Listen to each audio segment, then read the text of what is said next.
السلام علیکم ورحمۃ اللہ وبرکاتہ۔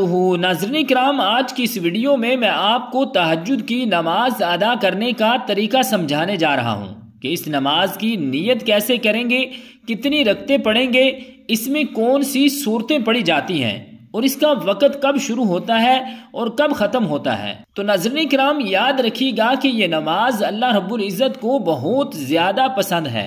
حدیث پاک کا مفہوم ہے کہ رسول اللہ صلی اللہ علیہ وآلہ وسلم نے ارشاد فرمایا کہ فرض نمازوں کے بعد سب سے افضل نوافل تہجد کے نوافل ہیں۔ تو ناظرین کرام، سب سے پہلے یہ جان لیجئے کہ تہجد کی نماز کا وقت کب شروع ہوتا ہے اور کب تک رہتا ہے۔ تو جب آپ عشاء کے فرض ادا کر لیں تو اس کے بعد سے لے کر صبح طلوع فجر تک، فجر کی نماز کا وقت شروع ہونے سے پہلے تک تہجد کی نماز کا وقت رہتا ہے۔ پوری رات میں آپ جب چاہیں آپ تہجد کی نماز ادا کر سکتے ہیں، لیکن اس کا افضل وقت صبح سحری کا وقت ہے۔ تو ناظرین کرام، تہجد کی نماز کا وقت آپ نے جان لیا۔ اب پڑھنے کا طریقہ کیا ہے؟ تو سب سے پہلے نیت کریں گے، کیونکہ نیت کرنا ضروری ہے۔ تو نیت اصل دل کا پختہ ارادہ ہے۔ آپ دل میں ارادہ کر لیں کہ میں تہجد کی نماز پڑھ رہا ہوں، تو اتنا بھی کافی ہے۔ زبان سے الفاظ ادا کر کے نیت کرنا یہ ضروری نہیں ہے۔ اگر آپ زبان سے الفاظ ادا کر کے نیت کرتے ہیں تو یہ مستحب ہے۔ تو زبان سے اس طرح نیت کریں گے کہ میں نے نیت کی 2 رکعت نماز تہجد کی، واسطے اللہ تعالیٰ کے، منہ میرا طرف کعبہ شریف کے۔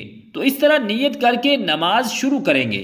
پھر تکبیر تحریمہ کہہ کر ہاتھ باندھ لیں گے اور ثنا پڑھیں گے۔ اس کے بعد پھر اعوذ باللہ من الشیطان الرجیم، پھر بسم اللہ الرحمن الرحیم پڑھیں گے، پھر سورۃ فاتحہ پڑھیں گے۔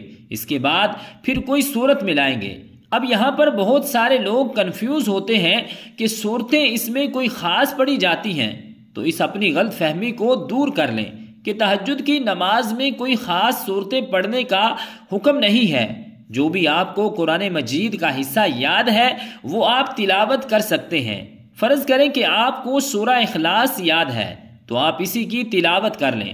سورت پڑھنے کے بعد پھر رکوع میں جائیں گے اور رکوع کی تسبیحات پڑھیں گے، پھر دونوں سجدے کریں گے اور سجدے کی تسبیحات پڑھیں گے۔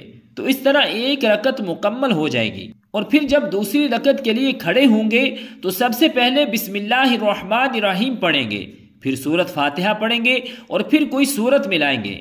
اگر آپ کو ایک ہی سورت یاد ہے تو دوبارہ وہی پڑھ سکتے ہیں، یعنی قل هو اللہ احد سورت آپ کو یاد ہے تو آپ دوسری رکعت میں بھی وہی سورت پڑھ لیں، کوئی حرج نہیں ہے۔